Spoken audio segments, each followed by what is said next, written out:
APR iranganyije uriyumva ute? Okay man, ngewe tuzaga ngenda umureyo nfana Rayonsports ngiye marayika ndashwanya gusa kuba igikona kinganyije nta nubwo binunguye njyaho ubwo renzi ko bari kubita 2 ku busa yenda komeje ku gikombe cyanjye man none ibikona bifite ubwoba n'abafana babo ngo wabujije ngo ntibavuge wabujije kuvuga se cyane rwose urebe igikona ufata urebe ko kiguha interview reka batinye bagize ubwoba oya ushingira ku kivuga ko badatsinda AS Kigali ni kenshi cyane yabuze irange yisiga imyumbati yatobye imyumbati igihano hagati ni kenshi cyane Rayonsports igenda gutya AS Kigali irayitsinda ariko se ikibazo ni iki sungwesemo abasifuzi batinya amagambo ya Kenya arewe uraseka Kenya sabwe baraza bakahita bakora nta mutara ufite none se equipe yakinaga bugesha ahubwo Kenya sina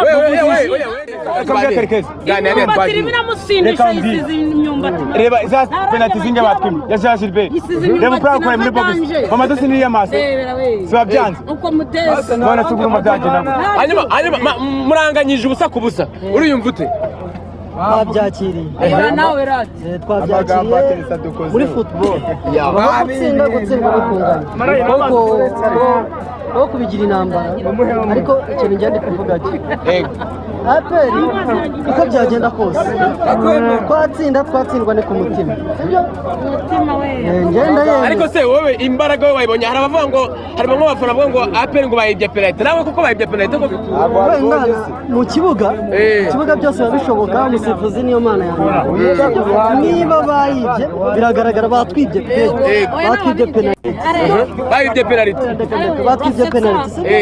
ariko after mubwira twebwe ukuntu sinje ku ruhande ngo batwibye penalty ngo byagenze njyewe muri APR yanjye ndayikunda aho yabiri hose ndayikunda ariko ikintu ndi kukubwira cyo APR ikibazo zifite njye naje gusanga si umutoza ikibazo APR ifite nagari umutoza ni ikihere sibyo reka nguhe urugero umutoza ntabwo yatoza ikipe ngo aze no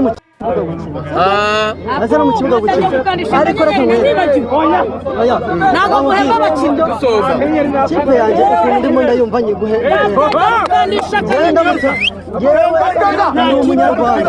ni umunyarwanda ukumbuye kanyarwanda sibyo umutoza yamwirukana bajya gusa mwatangiye gukandisha akanyenyeri nabyo bivugeho nibyo man nibyo dusabiriza kandi mwabitangiye ikipe yanjye ariko twakomeje turasatira tubona n'amahirwe bayidawe kuko twarase okaziyo itaratwa ni ya nyuma natekerezaga yuko iyi match twashoboraga kuyitahana ariko match udatsinze sina ngombwa kwitsindwa ibyo ukurikije ibyo wari wapanze habuze ikintu iki kitagezweho navuga yuko abahungu bitanze akabazo kabayemo burya ndashaka abantu muzajye dushyira mu gaciro nituvuga ariko se tumena reality bande touche ya APR nabwo na bande touche ya Gasogi no kuvuga ngo muderi akabaravuyemo umusimbura byanze bikunze azari mu rwego rutari ku rwa muderi no kuvuga ngo byanze bikunze mu gihe wa APR usimbuye ashobora kuba ari ku rwego rumwe n'urwasimbuye cyangwa rutuwasimbuye ubwo rero ntekeza ko abatoza bakoze tactical bari barimo neza that is it sintekeza ko hari ikidasanzwe it's okay Perezida gahunda yari revenge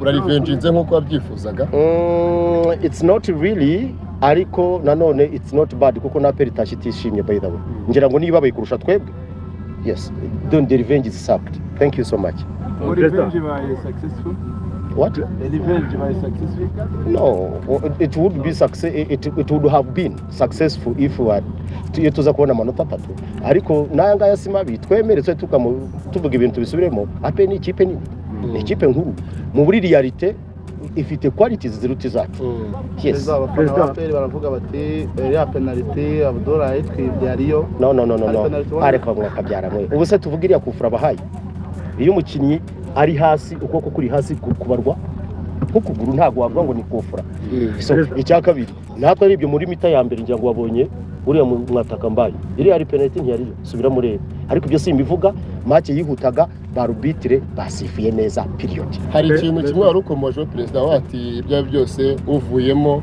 rwego rwe reka mbabwire please sindi bujye muri tactical nibura mukwiriye gushimira ikipe ya Gasogi kubikinisha bamwe mu bana bazamutse muri junior uyu mwaka ubonye mu defenseur wambaye 14 uriya n'umwana wo mu junior yes none se ahuriye n'abangaba bose ubona abandi mugira ikintu mwishimira nitwe kipe yonyine ifite umutitreri nyuma ya program yo gusubizaho amajunior navuga ko twe flag bearer.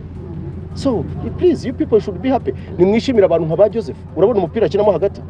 Yes, mushimira abantu nk'aba Kim Hamis. Do you see what he's doing? Yes, why? You just be happy. Mureke kunjana mu wenda mu bindi please ibindi mu bibazo umutoza.